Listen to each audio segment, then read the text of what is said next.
છે અંકની અને કલરની, બરોબર? હું એમ કહું એક અને રેડ એટલે તમારે ઈ બોટ ગમે ઈ વસ્તુ હોય લઈને અહીંયા મેકી દેવું. કલર ઉપર તમારે ધ્યાન દેવાનું છે અને અંક ઉપર, બરોબર? હાલો એક અને લાલ કલર. હાલો રુદ્રાક્ષી ઊભા થાવ તો એક અને એક છે ને, હાલો મેકી દો. સરસ, હાલો બેહી જાઓ. હાલો 3 અને પીળો કલર. હાલો ખડક ઊભા થાવ. 3 અને પીળો કલર.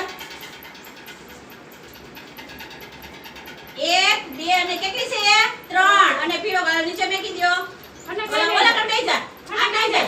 આ બેહી જા. હાલો 2 અને સફેદ કલર. હાલો શુભમ ઊભો થા. 2 અને સફેદ કલર. કેટલા છે? 1 અને 2. સરસ, નીચે મેકી દો. હાલો બેહી જાઓ. હાલો બેહી જાઓ. હાલો 1 અને પોપટી કલર. હાલો રીવા ઊભા થાવ તો 1 અને પોપટી કલર. સરસ, હાલો મેકી દો. હાલો 1 અને કાળો કલર. હાલો ઓલીના ઊભી થા તો 1 અને કાળો કલર. કાળો કલર ક્યાં છે? એ ઊંચો કરો. સરસ, હાલો મેકી દો. હાલો ખબર પડી ગઈ કલરની ને અંકની?